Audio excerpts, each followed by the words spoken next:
Hello students. आज हम C S I NET mathematical science के दिसंबर 2023 वाले जो पेपर थे उसमें जनरल एप्टीट्यूड के क्वेश्चन आए थे उनको डिस्कस कर लेते हैं। जैसा कि हमने पहले देखा था कि जनरल एप्टीट्यूड का कोई सिलेबस डिफाइंड नहीं है, पार्ट ए का कोई सिलेबस डिफाइंड नहीं है, तो हम प्रीवियस ईयर के क्वेश्चन से ही अंदाज़ा लगाने की कोशिश करते हैं कि इसमें किस टाइप के क्वेश्चन आएंगे और हम उनको कैसे अप्रोच करेंगे। कुछ क्वेश्चंस ऐसे भी हो सकते हैं जो हमें टॉपिक नहीं पता हो या उसकी कुछ फॉर्मूला नहीं पता हो, लेकिन ज़्यादातर क्वेश्चन उसमें ऐसे ही आएंगे जिनका हमें अगर पहले से बहुत ज़्यादा कुछ नहीं भी पता हो तब भी हम बेसिक जानते हुए भी उन क्वेश्चन को सॉल्व कर पाएँ। अब पहला क्वेश्चन हम देखते हैं कि इसमें दिया हुआ है two rectangular pieces of a land both having all sides and diagonals in whole numbers in metres have areas in ratio 4:3 4:3 and the smaller in area piece has diagonal 41 meter and one side 9 meter. However, the bigger piece has a smaller diagonal. The diagonal of the bigger piece is, इसमें क्या है कि दो हमें rectangular दिए हुए हैं। एक रेक्टेंगुलर थोड़ा छोटा है और एक रेक्टेंगुलर बड़ा है। जो बड़ा रेक्टेंगुलर है उसका जो डायगोनल है वो छोटा है, जो छोटा रेक्टेंगुलर उसका डायगोनल है वो बड़ा है। तो मान लो कुछ ये डायगोनल कुछ इस तरीके से होता अगर एक ये हमारे पास छोटा डायगोनल है और एक बड़ा डायगोनल है, तो जो छोटा डायगोनल है उसका जो एरिया है वो ज़्यादा है और जो बड़ा डायगोनल है उस रेक्टेंगुलर का एरिया कम ही दिया हुआ है।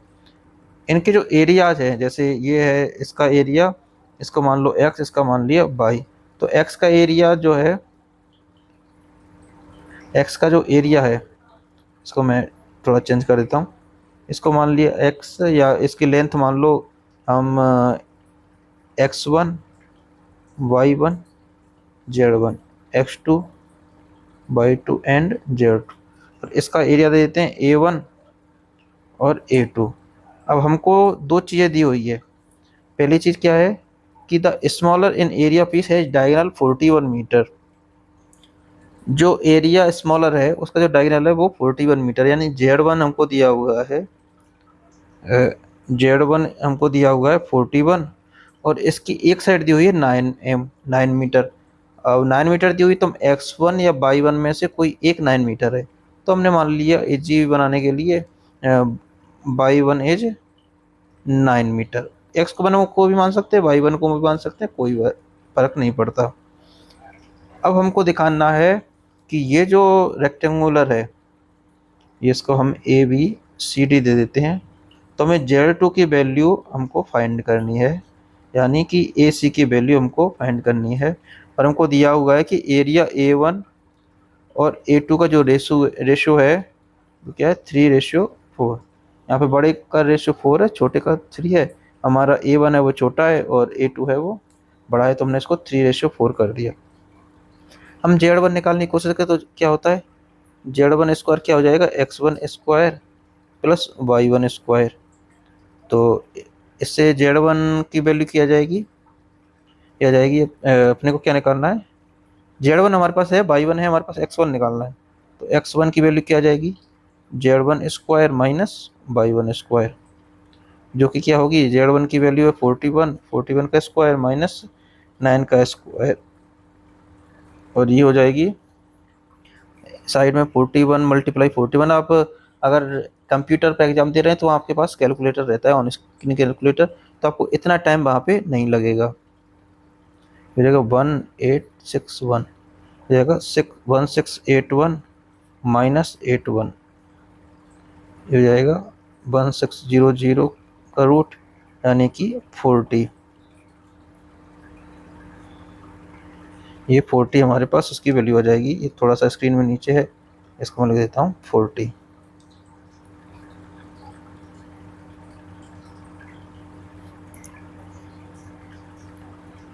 ठीक है। तो हमारे पास z1 किसकी, हमारे पास x1 की वैल्यू आ गई 40 मीटर।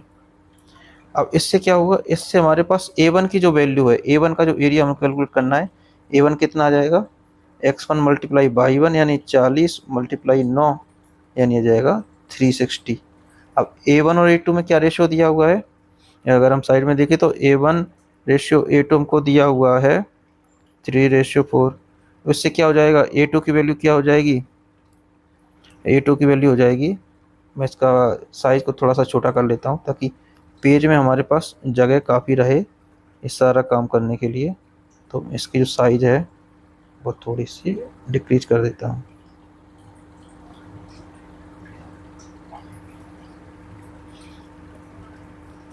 हाँ, तो हमारे पास A2 की वैल्यू क्या हो जाएगी, A2 की वैल्यू हो जाएगी A1 × 4/3 के अकॉर्डिंग, जो हो जाएगी 360 × 4/3, जो कि हो जाएगी 480। अब हमको Z2 की वैल्यू फाइंड करनी है। Z2 की वैल्यू फाइंड करनी है। सबसे अच्छी बात यह है कि इसमें जो साइड्स हैं, रेक्टेंगुलर की जो साइड्स हैं या डायगोनल हैं, वो सारे हमको इंटीजर्स में दिए हुए हैं। वो इंटीजर्स में दिए हुए हैं, यानी होल नंबर्स में दिए हुए हैं। सॉरी, इंटीजर्स यहाँ पे होल नंबर का मतलब है 0 1 2 अप टू इन्फिनिटी।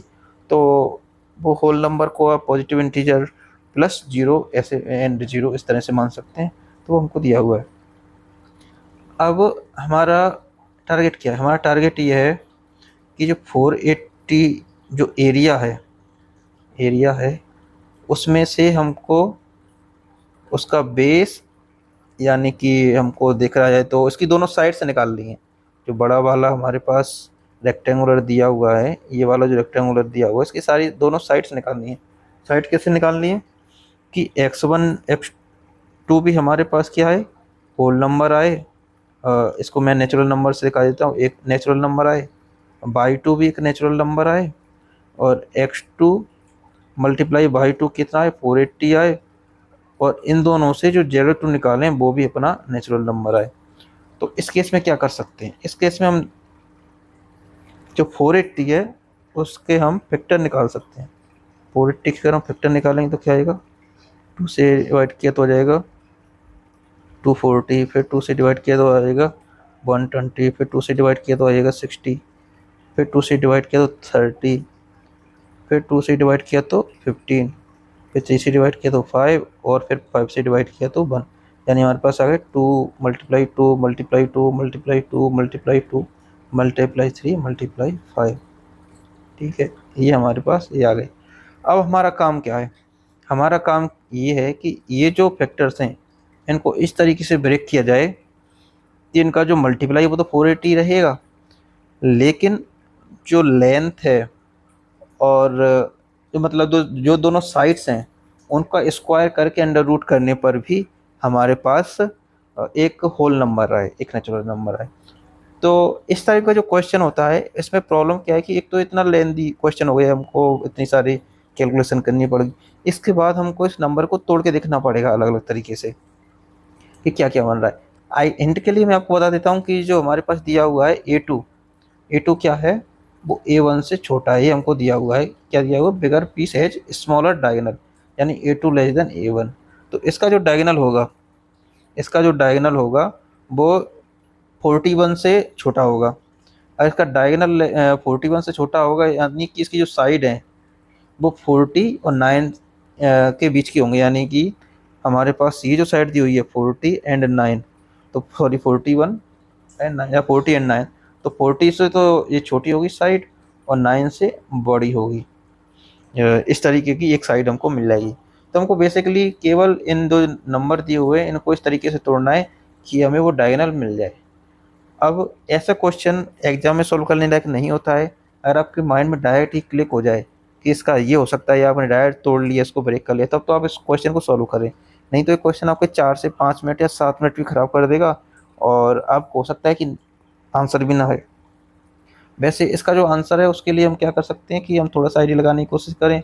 तो 480 के क्या क्या फैक्टर हो सकते हैं, 480 के अपन फैक्टर निकालने की कोशिश करें तो कुछ इस तरीके से कि हमने जैसे यहाँ से 2 5 और 3 को एक साथ ले लिया, 5 और 3 को एक साथ ले लिया, तो 15 × 2 4 8 16 और 32।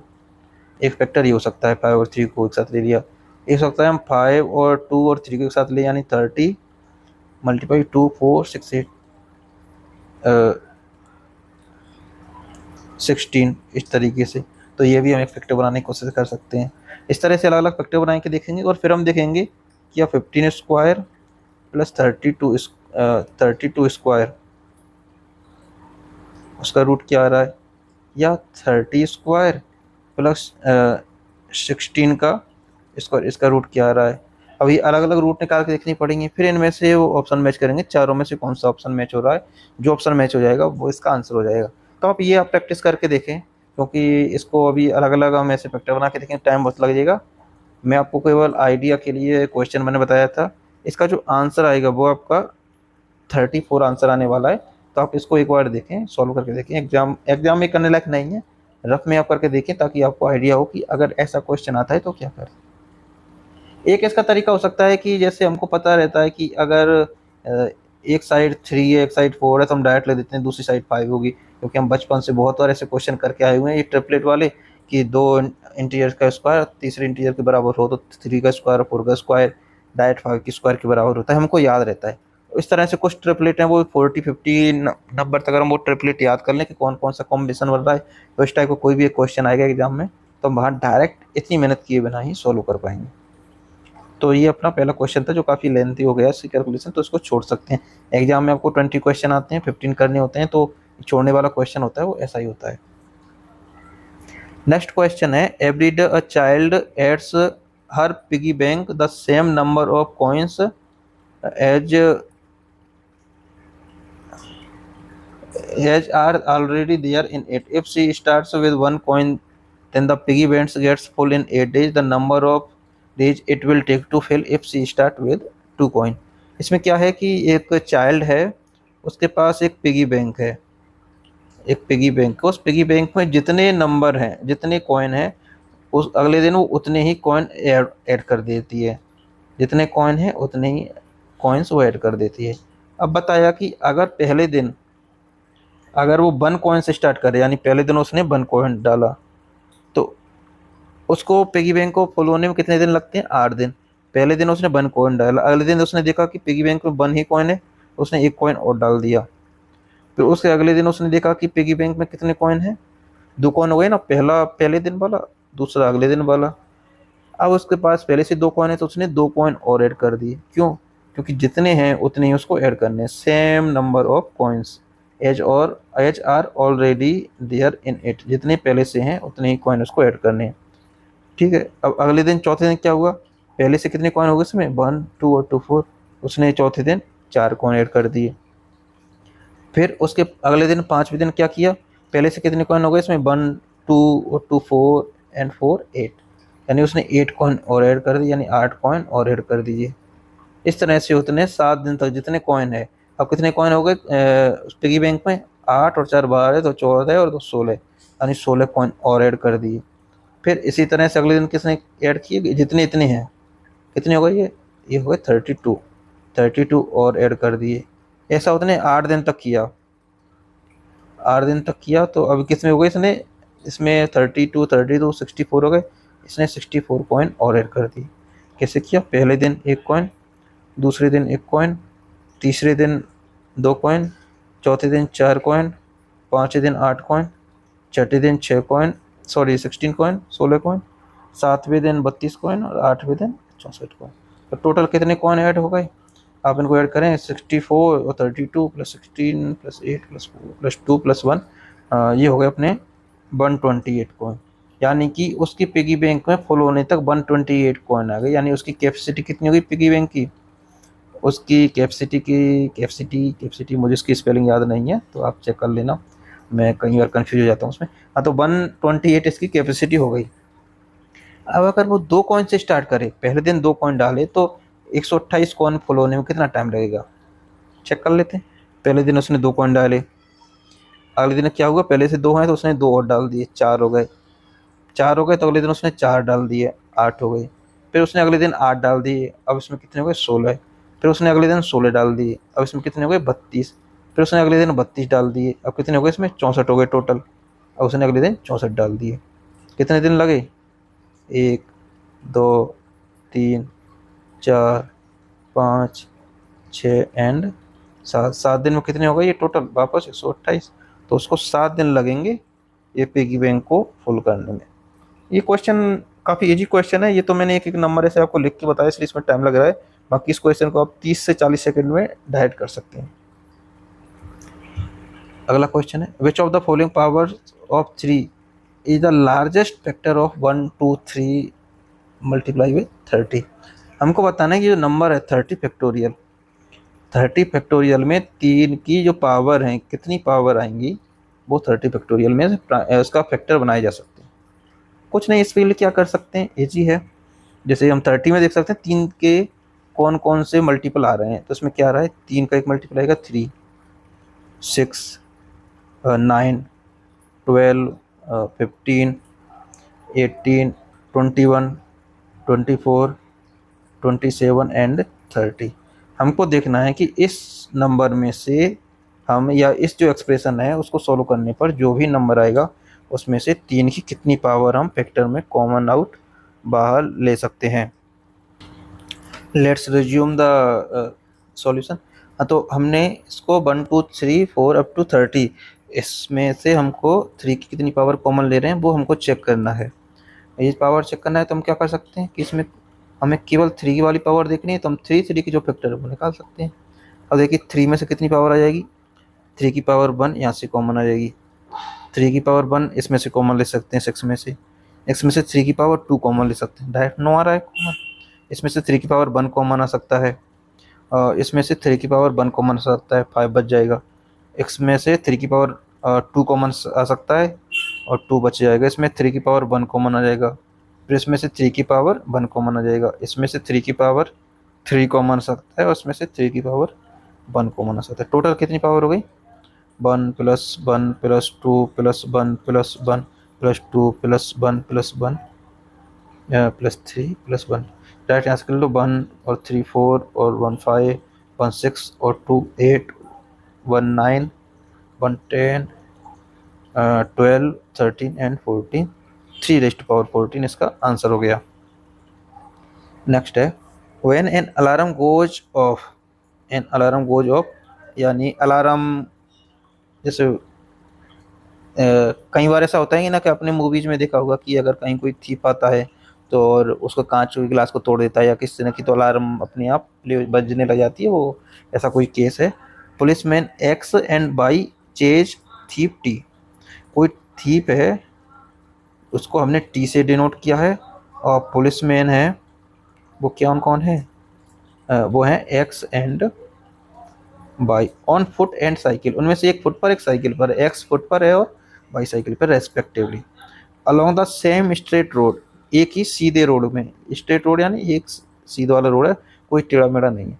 Initially the distance between x and why was 4 times that between T and x, x और वाई के बीच में जो डिस्टेंस है वो टी और एक्स की डिस्टेंस से 4 गुना थी।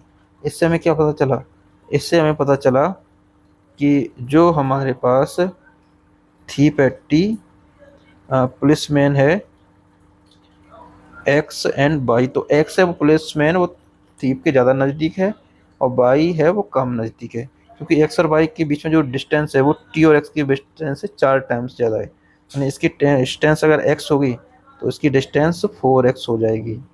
If X runs twice as fast as T, अगर एक्स की स्पीड है वो टी से डबल है, ट्वाइस है, and Y rides twice as fast as X, यानी जो बाई है वो एक्स से भी ट्वाइस यानी 2 गुना ज़्यादा दौड़ता है, तो हमको बताना है X and Y will catch up with T at the same time, X और वाई टी को एक साथ पकड़ेंगे। बी ऑप्शन है X will catch T first, X है वो टी को पहले पकड़ लेगा। सी ऑप्शन है Y will catch T first, Y सी टी को पहले पकड़ लेगा। और डी ऑप्शन है Y will cross X during the chase, chase करने के दौरान जो बाई है वो एक्स को क्रॉस कर लेगा। तो इसके लिए हमको केवल जो डेटा दिया हुआ है वो हमको 4 टाइम्स और स्पीड दी हुई है, तो हम पहली स्पीड मान लेते हैं। जैसे हमने इनके बीच में डिस्टेंस मान ली, हमने मान ली इसके बीच में डिस्टेंस है 1 किलोमीटर, कुछ भी नंबर ले सकते हैं हम। शुरुआत में इजी सॉल्व करने के लिए हमने 1 किलोमीटर लिया है, अब कुछ भी ले सकते हैं, 1 सेंटीमीटर, 1 मिलीमीटर, 1000 किलोमीटर, कोई फर्क नहीं पड़ता इसको। तो ये कितनी हो जाएगी, 4 किलोमीटर। अब हमको इनकी डिस्टेंस के बीच में रेशियो आ गया। अब हमको इनकी स्पीड है, तो टी की स्पीड मान लेते हैं हम, इसको हम ब्लैक पेन से मानेंगे 1 किलोमीटर पर आवर। टी की स्पीड, तो एक्स की स्पीड क्या है, वो टी की स्पीड से डबल है, तो एक्स की स्पीड क्या हो जाएगी 2 किलोमीटर पर आवर। बाइक की स्पीड है वो एक्स की स्पीड से डबल है, तो बाइक की स्पीड हो जाएगी 4 किलोमीटर पर आवर। ये हमारे पास छोटा सा डेटा बन गया। अब हमको देखना है कि एक्स और वाई जो है टी को चेंज कर रहे हैं, तो कैसे करेंगे। तो एक्स और वाई, एक्स की रिलेटिव स्पीड,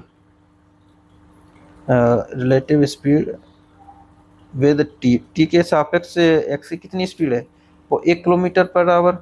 क्यों, मैं आपको थोड़ा सा सॉल्व करके बता देता हूँ। 2 - 1, इसकी 2, इसकी 1, सेम डायरेक्शन में दौड़ रहे हैं, तो माइनस हो जाएगी 2 - 1 यानी कि 1 किलोमीटर पर आवर। और बाई की रिलेटिव स्पीड विद टी वो कितनी है, इसकी 4 है, इसकी 1 है, तो कितनी हो जाएगी 4 - 1 यानी 3 किलोमीटर पर आवर।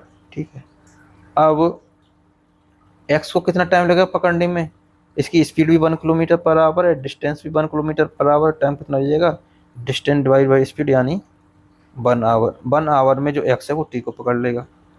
बाई को कितना टाइम लगेगा, इसकी स्पीड है 3 किलोमीटर पर आवर, और डिस्टेंस है इसकी 5 किलोमीटर। 4 यहाँ से, 1 यहाँ से, 5 किलोमीटर, 5 डिवाइड बाई 3 यानी कि 3 यानी कि 1.66 आवर लगभग। तो हमको क्या पता लगा कि एक्स इसको पहले पकड़ लेगा, बाई इसको बाद में पकड़ लेगा, तो x will catch T first. जो ऑप्शन हमारा बी है वो सही आंसर हो जाएगा। इसमें डेटा हमने लिया है एक्स, 4x, 1 किलोमीटर, 2 किलोमीटर, आप कुछ भी डेटा ले सकते हैं, उससे कोई फर्क नहीं पड़ेगा, आपका रिजल्ट सेम आएगा। बस आपको ध्यान रखना है कि स्पीड का जो उनका क्या रेशियो है वो, और उनकी डिस्टेंस का क्या रेशियो है वो को ध्यान रखना है। Next, in a family of 4 the engineer is the son of the chemist and brother of the teacher. The chemist is the wife of the lawyer and the mother of the teacher. Which of the following conclusions is necessary true? Is है यानी कि एक conclusion सही होगा। सबसे पहले जो दिया हुआ डेटा है उसको लिख लेते हैं। Engineer is the son of chemist, तो इंजीनियर को मैंने ई से डिनोट कर दिया। हम क्या करते हैं, मेल है उसको प्लस से डिनोट कर देंगे, फीमेल है इसको माइनस से डिनोट कर देंगे। तो इंजीनियर है इसको हमने प्लस से डिनोट कर दिया क्योंकि सन है, मेल है। सन किसका, केमिस्ट का, तो उससे एक स्टेप ऊपर कौन हो गया, केमिस्ट। केमिस्ट, और वो क्या है, ब्रदर है टीचर का, जो ई है, ई है जिसको हमने प्लस से डिनोट किया, ये क्या है, ब्रदर है किसका, टीचर का, ये ब्रदर है टीचर का। ठीक है। Chemist is the wife of lawyer, chemist है वो लॉयर की वाइफ है। हमने क्या किया, इसका जो हस्बैंड है लॉयर हो गया, ये हस्बैंड कौन है, हस्बैंड है मेल, क्लियर है, और ये केमिस्ट है female. And the mother of teacher, और ये टीचर की मदर भी है। सीधी सी बात है कि ई की भी मदर है इंजीनियर की, तो टीचर की भी मदर है, इसको इंजीनियर को पूरा लिख देते हैं। विच of the following conclusion is necessary true. अब हमको क्या पता लगा कि लॉयर और केमिस्ट आपस में पति पत्नी है, हस्बैंड एंड वाइफ हैं। इनके जो दो बच्ची हैं, एक तो है इंजीनियर जो कि है लड़का, और एक है टीचर जिसके बारे में हमें पता नहीं है कि वो लड़का है या लड़की है। ध्यान दें कि हमें पता नहीं है कि ये प्लस होगा या माइनस होगा, लड़का है या लड़की है। अब ऑप्शन देखते हैं। ऑप्शन ए कह रहा है the teacher is the sister of the engineer, तो टीचर है वो इंजीनियर की सिस्टर है, कोई ज़रूरी नहीं है। अगर ये मेल हुआ, लड़का हुआ, तो ये इंजीनियर का भाई हो जाएगा, तो ऐसे में ऑप्शन ए गलत है। The teacher is the son of the chemist, teacher है वो केमिस्ट का सन है, गलत बात है, क्योंकि अगर ये फीमेल हुआ तो ये केमिस्ट की डॉटर हो जाएगी, सन नहीं होगा, तो ऑप्शन भी गलत है। ऑप्शन सी कह रहा है the lawyer is the father of teacher, जो लॉयर है वो टीचर का फादर है, ये बिल्कुल सही है। क्यों, क्योंकि टीचर की मदर कौन है, केमिस्ट, उसका हस्बैंड कौन है, लॉयर, टीचर का फादर कौन हो गया, लॉयर, तो ऑप्शन सी है वो अपना सही हो गया। ऑप्शन 4 कहता है the lawyer is the brother of teacher, lawyer है वो टीचर का ब्रदर है, बिल्कुल गलत क्योंकि तो फादर है, ऑप्शन सी अपना सही हो गया। ऐसे क्वेश्चन में रिलेशनशिप वाले हम ध्यान रखते हैं कि कोई भी साइन बना देते, जैसे बना सकते हैं कि फीमेल के लिए हमने माइनस लिख दिया, मेल के लिए हमने प्लस लिख दिया।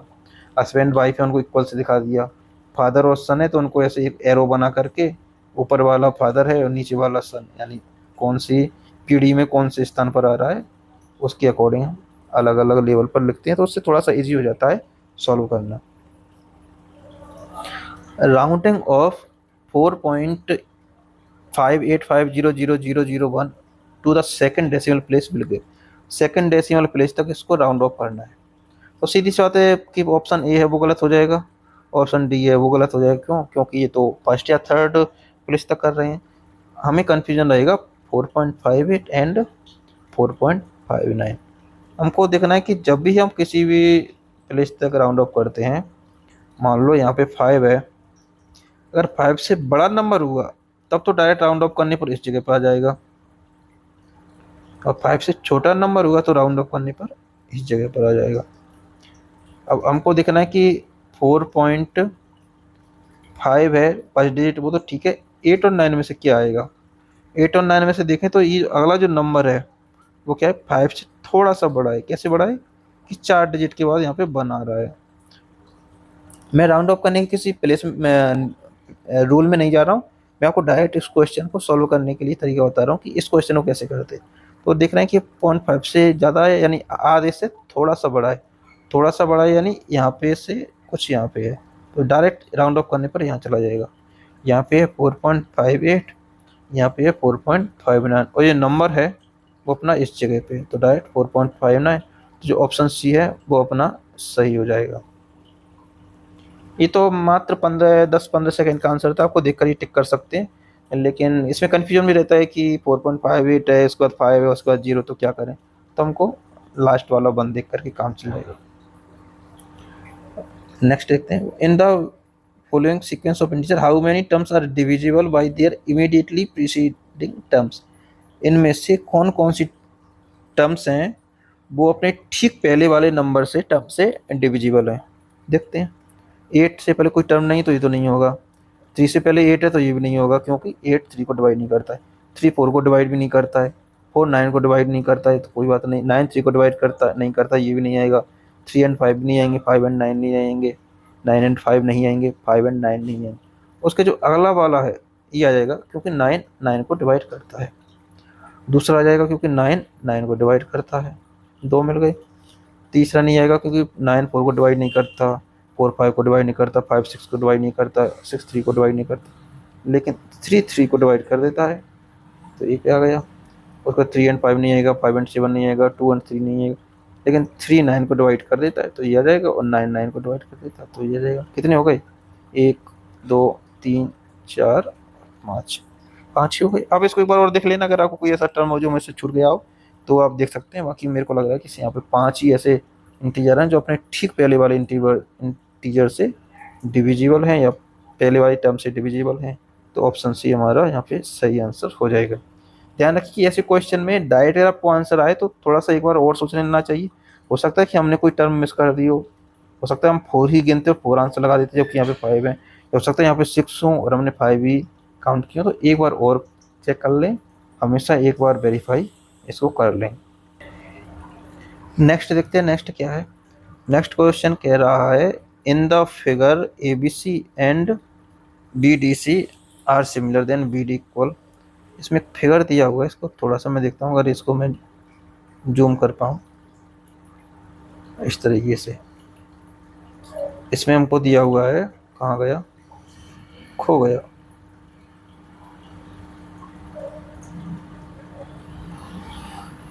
इसमें जो फिगर दिया हुआ है इसमें ABC और BDC ये 2 ट्रायंगुलर दिए हुए हैं, सिमिलर दिए हुए हैं, तो हमको BD इक्वल बताना है। देखते हैं, इसके लिए पहले ट्रायंगुलर बना लें। तो एक तो हमने सबसे पहले ABC, ये हमारा ट्रायंगुलर बना लिया, AB एंड C। दूसरा हमारे पास क्या है, BDC। तो हम क्या करेंगे, डायरेक्ट BDC नहीं बनाएंगे, हम देखेंगे कौन सा जो एंगल है वो किसके सिमिलर है। तो इसमें देखो C एंगल है वो तो C के सिमिलर है दोनों में, तो C पॉइंट तो अपना यहाँ पे आ जाएगा। और यहाँ पे देखो जो इसका B एंगल है ABC का, वो बी डी सी के एंगुलर बी एंगल के बराबर नहीं है। क्यों? क्योंकि इसका आधा या कुछ कम है। तो हमारे पास क्या आएगा, इसके अकॉर्डिंग थोड़ा सा रोटेट हो जाएगा। जैसे यहाँ पे बी आ जाएगा, यहाँ पे डी आ जाएगा। अब देखते हैं दोनों में, ये सी और सी एंगल इक्वल है, ए और बी जो है ये एंगल इक्वल है, और जो बी है और डी है वो एंगल इक्वल है। अब देखते हैं हमारे पास क्या क्या डेटा दिया हुआ है।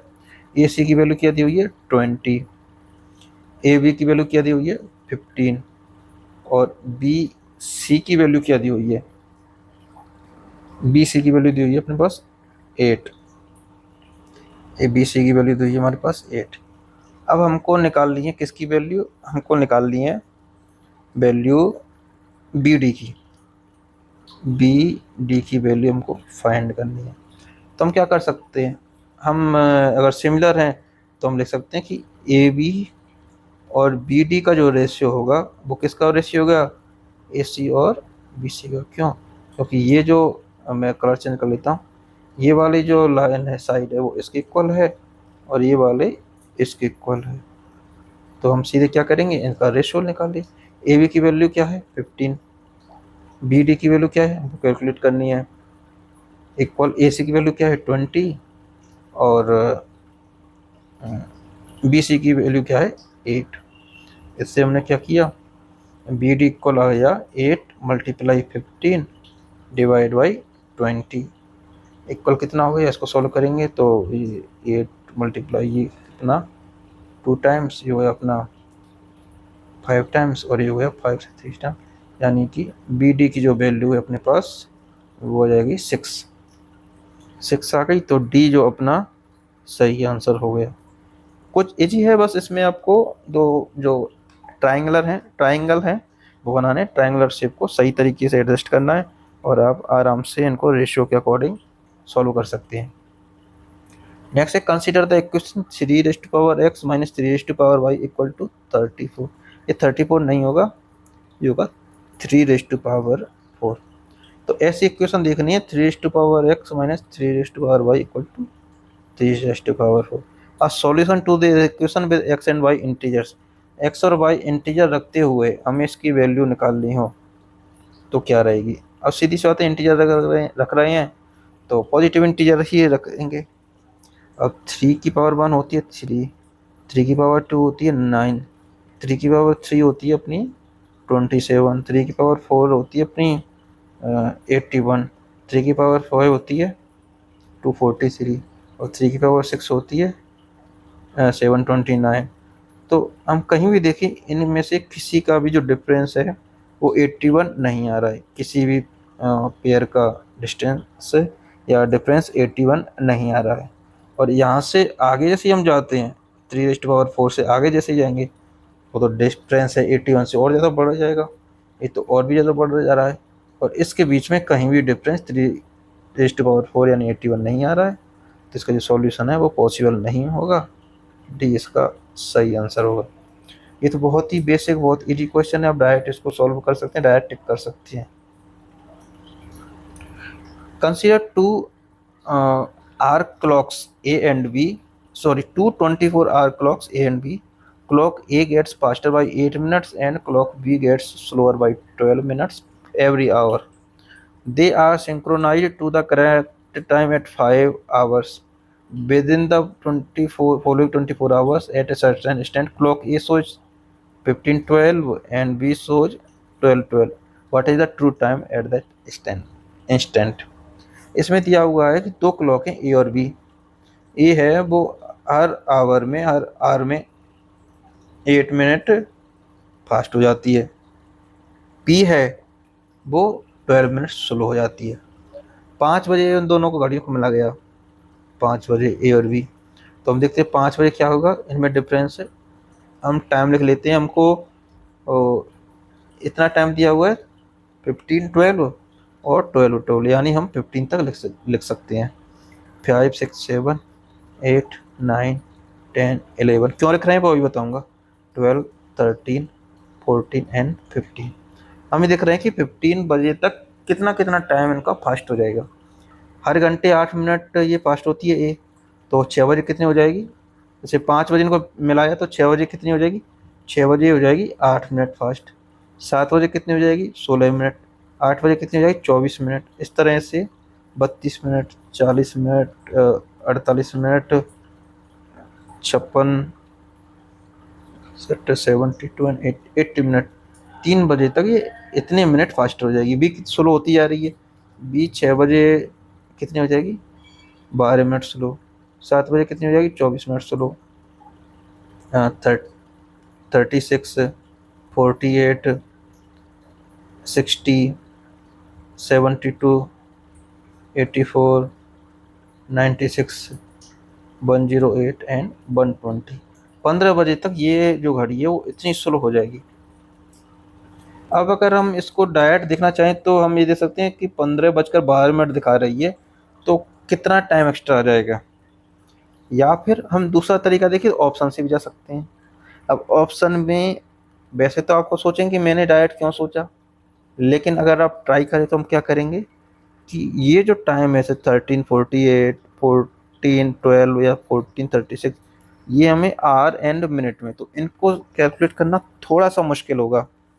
लेकिन ये जो अपना कंप्लीट 14 आवर है, इसको कैलकुलेट करना हमारे लिए थोड़ा इजी रहेगा, क्योंकि इसमें एक्स्ट्रा मिनट नहीं है।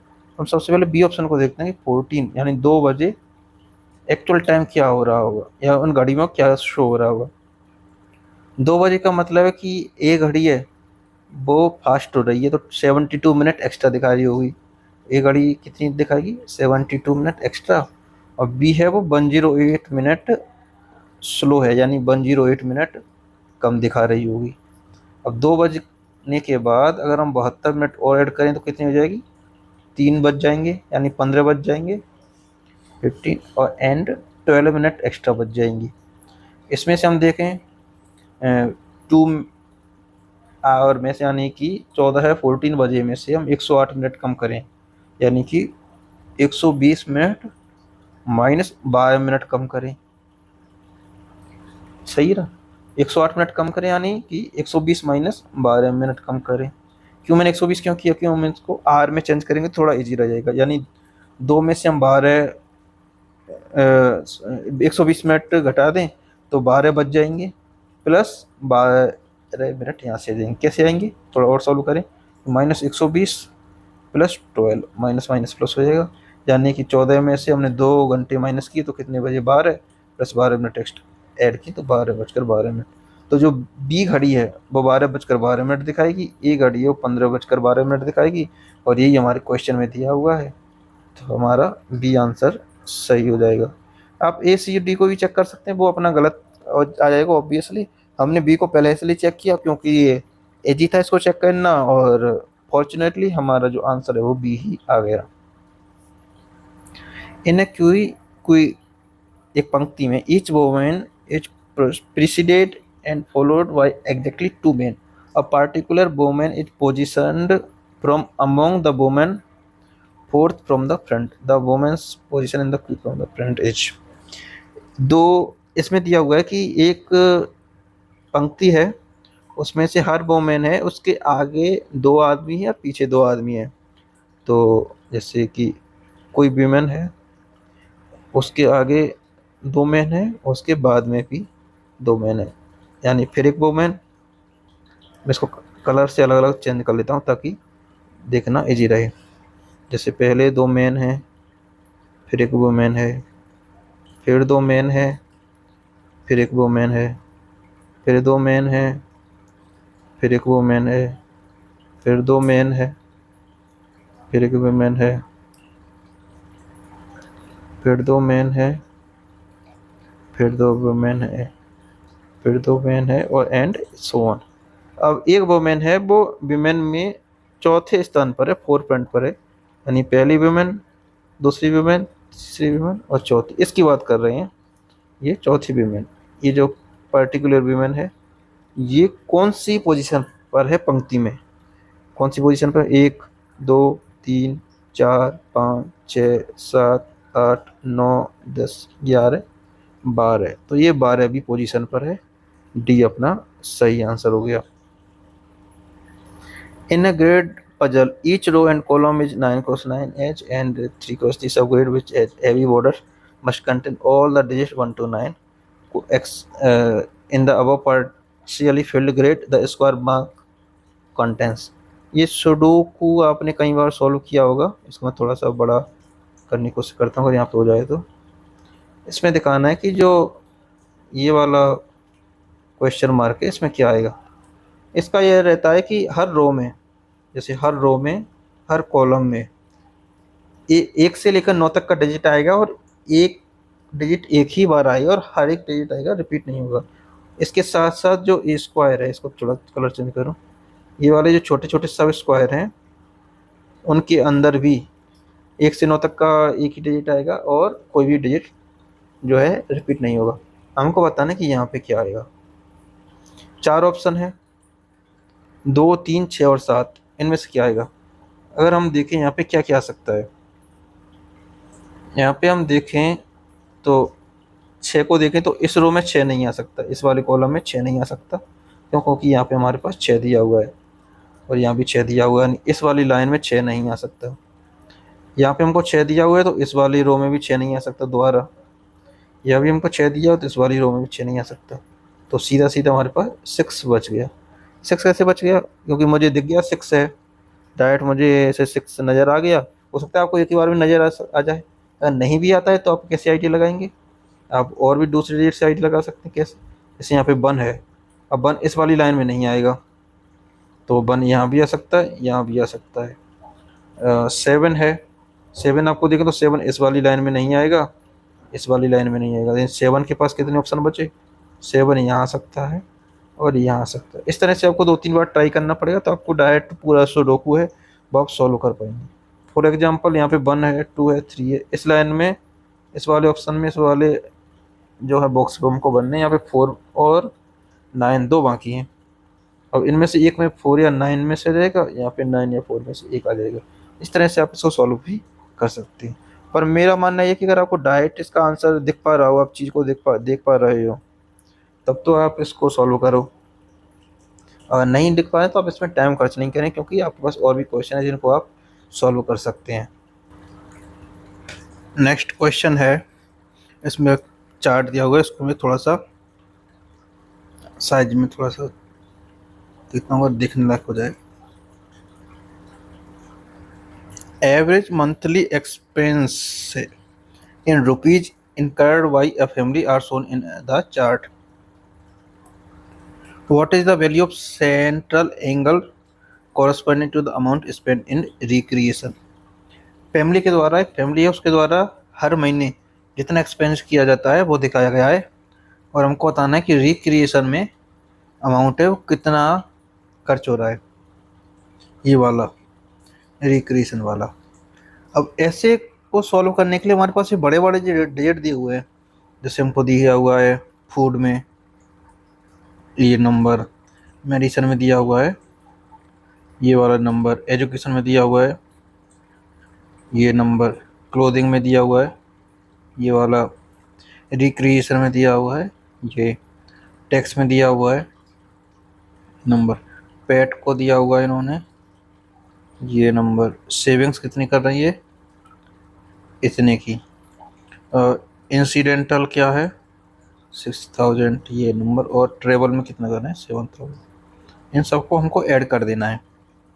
ऐड करेंगे तो 0 0 0 12 8 20 20 40 47 और 57 67 इवन 90,000। तो टोटल उनका एक्सपेंडिचर है, जितना जो खर्च करते हैं वो कितने कर रहे हैं 90,000 रुपये खर्च कर रहे हैं। और रिक्रिएशन में वो कितना खर्च कर रहे हैं, रिक्रिएशन में खर्च कर रहे हैं वो 3,000। अब ऐसे किसी भी खर्चे को सॉल्व करने के लिए सबसे पहले आप उसको परसेंटेज में चेंज कर लीजिए। परसेंटेज में चेंज कर लेंगे तो आपके लिए सॉल्व करना थोड़ा ज़्यादा इजी रहेगा। वो 90,000 में से 3,000 रुपये खर्च कर रहे हैं किस चीज़ में, वो खर्च कर रहे हैं अपने रिक्रिएशन में। यानी कि 90 रुपये में से कितने रुपये खर्च कर रहे हैं 3 रुपये, यानी कि 30 में से कितने रुपये खर्च कर रहे हैं वो 1 परसेंटेज में देखें तो कितना हो जाएगा 1/30 मल्टीप्लाई बाई 100, इतना कुछ परसेंटेज आ गया। इसमें शायद आप कैलकुलेशन में देख सकते हैं, कोई मिस्टेक नहीं है। और इसको जब हम डिग्री में चेंज करेंगे तो हमारे पास क्या आएगा, इसको जब डिग्री में चेंज करेंगे, इसको डिग्री में चेंज करेंगे तो हम क्या करेंगे, इसका जैसे डायरेक्ट परसेंटेज के बजाय हम डिग्री में चेंज करें, टोटल कितना होता है 360 डिग्री होता है किसी भी सर्कल में इस तरह के पाई चार्ट में। तो हम क्या करेंगे 30 में 130 1/30 मल्टीप्लाई 360, 30 में से ₹1 वो अपने रिक्रिएशन में खर्च करें। तो 360 से क्या हो जाएगा 1/30 मल्टीप्लाई 360, डायरेक्ट सॉल्व करें कितना आ जाएगा 12 डिग्री, अपना आंसर हो जाएगा 12। आप चाहें तो क्या कर सकते हैं 1/30 मल्टीप्लाई 100 यानी कि 3.33% आ गया, और 3.33% है, इसको डिग्री में चेंज कर लें, इसको 360 से मल्टीप्लाई कर लें तो आपका ऑलमोस्ट आंसर 12 डिग्री आ जाएगा। तो आपका आंसर ए, ऑप्शन ए सही हो जाएगा। अगला क्या है, which of the integers 10 11 12 and 30 can be written as the sum of square of 4 integers allowing repetition. 10 11 12 और 13 इनमें से कौन कौन से इंटीजर ऐसे हैं जिनको 4 अलग अलग इंटीजर के स्क्वायर के सम में लिखा जा सकता है। देखते हैं 10 को लिख सकते हैं हम 3 square plus 1 square plus 0 square plus 0 square, कितना हो जाएगा 9 + 1 10। 11 को लिख सकते हैं 3 square plus 1 square plus 1 square plus 0 square. Integers की बात की गई है, पॉजिटिव इंटीजर कहीं नहीं गया कहा गया है। पॉजिटिव इंटीजर कहा जाता तो हम 0 नहीं ले सकते थे, इंटीजर तो 0 भी है। 12 को लिख सकते हैं 3 square plus 1 square plus 1 square plus 1 square, और 13 को लिख सकते हैं 3 square plus 2 square plus 0 square plus 0 square. तो ऑल सभी को लिख सकते हैं, डी ऑप्शन सही आंसर हो गया। The following 13 observation are molecular weight of 30 compounds in AMU। ये कुछ डेट दो, which of the following is true of the molecular weight, mean median mode इन्वर्टेशन दिया हुआ है। सबसे पहले हम इसको अरेंज कर लेते हैं सही तरीके से। जैसे 61 1 2 3 बार 61 आ गया तो हम 61 61 61, इसके बाद क्या है 63 एक बार है, उसके बाद 62 भी है, और फिर 63 भी है, 63 भी लिख दिया हमने, 62 भी लिख दिया। इसके बाद क्या है 1 2 1 2 3 4 5, 5 बार अपना 65 65 65 65 65 एंड 65। इसके बाद क्या है 60 भी था एक, तो 60 भी हमने यहाँ पे चलो लिख दिया। उसके बाद 83 एंड 84, 83 एंड 84। तो इसका मीन मीडियन और मोड निकालना है। इसमें हम देखें, अगर ऑप्शन को ध्यान से देखें तो इसमें पूछा गया मीन इक्वल मीडियन है, मीडियन लेस देन मोड है, मोड इक्वल मीडियन है, और median less than mean less than mode है। तो अगर हम मीन निकालने से पहले अगर मोड और मीडियन ही निकाल लें तो शायद हमारा काम चल जाएगा। तो देखो इसमें देखें ध्यान से, तो हमारे पास क्या है ये आ रहा है 65 सबसे ज़्यादा, जो कि मोड हो जाएगा अपना। मोड अगर हम देखें तो कितना आ जाएगा 65। मीडियन निकालने के लिए बीचों बीच वाली टर्म्स निकालते हैं, तो डायरेक्ट अगर देखें हम बिना लिखे तो कैसे लिख सकते हैं, एक टर्म यहाँ से इक्वल कर दी, ये इसको यहाँ से इक्वल कर दी, ये यहाँ से इक्वल कर दी, ये इसको इसके साथ इक्वल कर दिया, इसको इसके साथ इक्वल कर दिया, इसको इसके साथ इक्वल कर दिया, बीच में अपना बच गया 65। मीडियन अपना क्या आ जाएगा 65। यहाँ पे मीडियन और मोड बराबर हैं, ऑप्शन सी में ही केवल मीडियन और मोड बराबर दिए हुए हैं, ऑप्शन सी हमारा सही आंसर हो जाएगा। From a 2 digit number the sum of its digit is subtracted.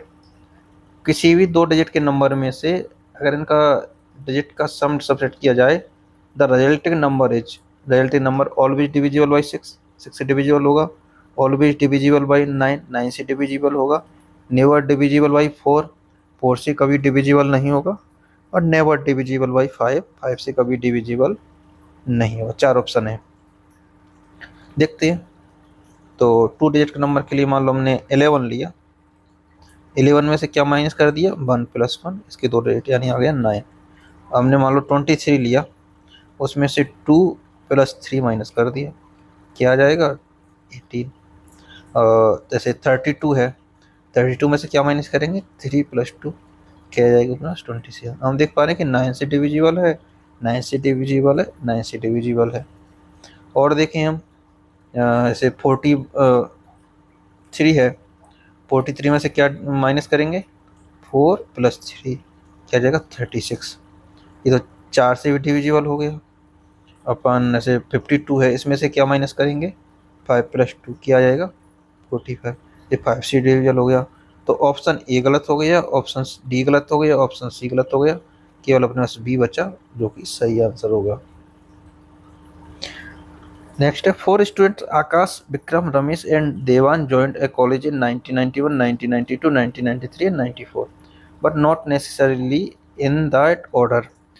Each student joined one of the 4 departments via physics, physics, chemistry, mathematics and biology. No two students joined the same department. क्या है, 4 लोग हैं, आकाश, Vikram, Ramesh and देवन या दीवान, जो भी इसका pronounce है। इन्होंने कॉलेज ज्वाइन की 1991 में, 1992 में, 1993 में, 1994 में। ऑर्डर का नहीं पता है अभी किस ऑर्डर में, किसी भी ऑर्डर में की हो। कौन कौन से डिपार्टमेंट थे, physics, chemistry, math and biology. No two student join the same department, यानी चारों स्टूडेंट ने अलग अलग ईयर में अलग अलग डिपार्टमेंट ज्वाइन किए। One of those who joined the college before 1993 joined chemistry. 1993 से पहले जिसने ज्वाइन किया उसने केमिस्ट्री ज्वाइन की, तो इसको हम ब्लैक पेन से लिखते हैं। 1991 एंड 1992, इन दोनों में से एक साल में किसी ने केमिस्ट्री ज्वाइन की। No one joined the college after Ramesh, Ramesh के बाद किसी ने कॉलेज ज्वाइन किया नहीं किया, तो रमेश ने कब ज्वाइन किया होगा, 1994 में रमेश ने कॉलेज ज्वाइन किया। देवान जॉइंट फिजिक्स, देवान ने फिजिक्स ज्वाइन किया, ठीक है, देवान ने फिजिक्स ज्वाइन किया। और आकाश जॉइंट 1 ईयर आफ्टर देवान बट डिडंट जॉइंट केमिस्ट्री। आकाश ने देवान के ठीक 1 साल बाद ज्वाइन किया, लेकिन आकाश ने केमिस्ट्री ज्वाइन नहीं किया। अब आकाश 1991 में तो ज्वाइन नहीं कर सकता, क्यों, क्योंकि उसने तो देवान के बाद तो ज्वाइन किया, और देवान ने फिजिक्स ली, यानी आकाश ने 1992 में भी ज्वाइन नहीं किया होगा, क्यों, क्योंकि अगर आकाश ने 1992 में ज्वाइन किया होता तो 1991 में देवान ने केमिस्ट्री ली थी। इसका मतलब 1993 में देवान ने केमिस्ट जो भी ज्वाइन किया होगा, इसने देवान ने 1993 में ज्वाइन किया। और कब ज्वाइन किया, सॉरी देवान ने नहीं, हम किसकी बात कर रहे हैं, आकाश ने। आकाश ने 1993 में ज्वाइन किया। इसने कब ज्वाइन किया, इसने देवान के ठीक बाद में ज्वाइन किया। तो देवान ने कब ज्वाइन किया, देवान ने ज्वाइन किया 1992 में, क्या ज्वाइन किया, physics. The student who joined in 1992 joined the department of, जिस स्टूडेंट ने 1992 में ज्वाइन किया उसने कौन सा डिपार्टमेंट ज्वाइन किया, फिजिक्स। ऑप्शन ए सही है एकदम। अब इसको एक बार दोबारा से पढ़ें क्वेश्चन को, और दोबारा से सोचें, एक ही है लेकिन हो सकता है आप थोड़े से कंफ्यूज हो रहे हैं, तो एक बार फिर से पढ़ेंगे तो आपको स्टेप बाय स्टेप सोचने पर सारी चीज़ें आ जाएंगी। Train travels time between station A and B is 39 hour. A है, बी है, इसके बीच में 39 आवर लगते हैं ट्रेन के पेयर को। Every day pair of train leave from A to B and B to A at 6 AM। 6 AM पर एक ट्रेन ए से बी के लिए जाती है, एक ट्रेन बी से ए के लिए जाती है। If the service starts on Monday, Monday को सर्विस स्टार्ट हो रही है। On which earliest day will the same train racks start the journey again from their original stations. Question ऐसा है कि मंडे से ए और बी से 6 बजे ट्रेन स्टार्ट होती है, तो 39 आवर में दूसरे स्टेशन पर पहुँचती है। जैसे मंडे को 6 AM पर स्टार्ट हुई, 6 AM पर, तो कितनी होगी, 6 AM के बाद 39 आवर, यानी कि ट्यूसडे को कितने हो गए, 6 बजे, 24 आवर। और ट्यूसडे को शाम को 6 बजे कितने हो गए, 36।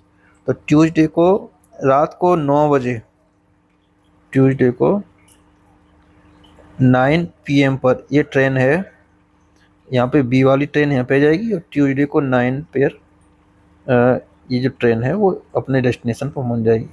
ये पूछ रहे हैं कि ऐसा सबसे पहला मौका कब आएगा जब ये ट्रेन वापस अपनी ओरिजिनल स्टेशन पे पहुंचे, मतलब वहीं से शुरू करें जैसे मंडे को शुरू की थी। हम देख रहे हैं ट्यूसडे को ये अपने डेस्टिनेशन पर पहुंची।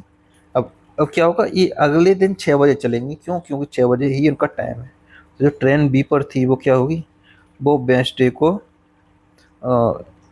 6 बजे यहाँ से चलेगी, 6 किस पर, AM पर, AM। और ये भी वेडनेसडे को 6 AM पर यहाँ से चलेगी।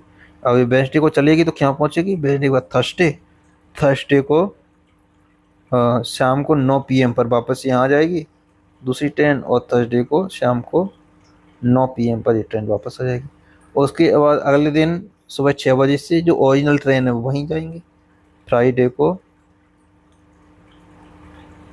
को 6 PM पर, सॉरी 6 सुबह AM पर ये ट्रेन फिर से रवाना होगी, और फ्राइडे को 6 AM पर ये ट्रेन फिर से रवाना होगी। थोड़ा दूसरे तरीके से सोच कर देखते हैं इस चीज़ को। एक ट्रेन मंडे को यहाँ पे थी 6 बजे, यहाँ से बी की ओर चली, कितने बजे पहुँची, ये पहुँची अपने ट्यूसडे को शाम को रात को 9 बजे।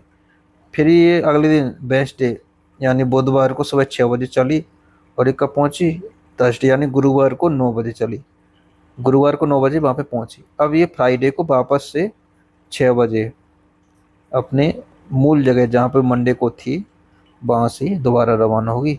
तो अपना आंसर क्या आ जाएगा, सी फ्राइडे अपना आंसर यहाँ पे आ जाएगा।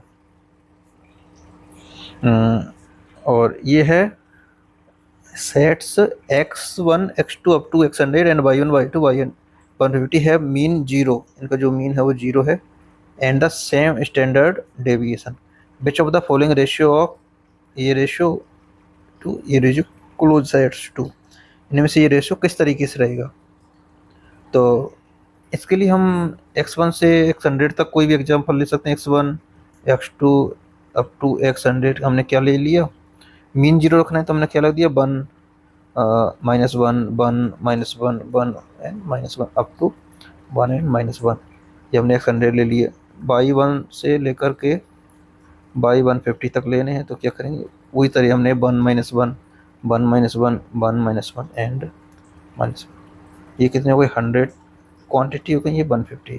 और देखिए इनका जो मीन है वो सबका मीन 0 है, मीन 0 है, और इनका जो स्टैंडर्ड डेविएशन है वो भी सेम रहेगा, क्यों, क्योंकि मीन 0 है, और जो क्वांटिटी हैं जो एलिमेंट्स हैं वो एक ही रेशियो में बाहर घट रहे हैं, तो आप कैलकुलेट कर सकते हैं स्टैंडर्ड डेविएशन भी इनका सेम रहेगा।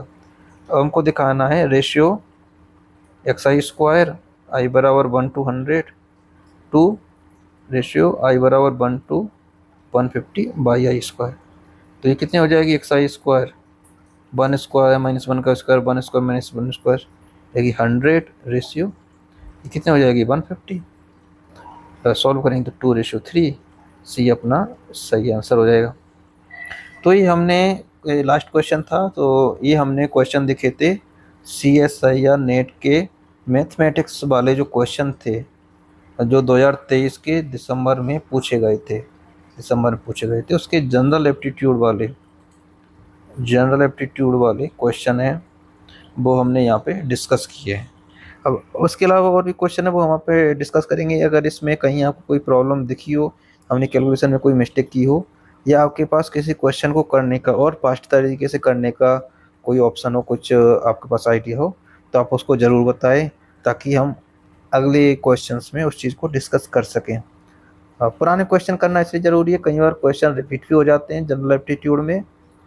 मैथ ऐसे अगर सब्जेक्ट में भी नहीं हो तो मान लो मैथ के क्वेश्चन हैं वो केमिस्ट्री में आ गए, या फिजिकल साइंस वाले मैथमेटिकल साइंस में आ गए, इस तरह से कई बार रिपीट हो जाते हैं। तो पुराने क्वेश्चन कर रहे हैं उससे आपको आइडिया भी लग जाएगा कि कौन कौन से टॉपिक में से बहुत सारे क्वेश्चन हैं, जैसे रेलगाड़ी वाले क्वेश्चन हैं या जो ब्लड रिलेशन संबंध वाले क्वेश्चन है वो कई बार पूछे जाते हैं, या प्रॉफिट लॉस से रिलेटेड क्वेश्चन है वो लगभग हर साल लगभग पूछे जा रहे हैं। तो पुराने कुछ क्वेश्चन हम ऐसे डिस्कस करते रहेंगे, उससे आपको थोड़ा सा आसानी रहेगी आइज लगाने में कि इस बार कौन से क्वेश्चन हमको प्रिपेयर करने हैं ताकि हम अच्छा स्कोर कर पाए। ठीक है, तो आप पढ़ते रहिए और लगे रहिए।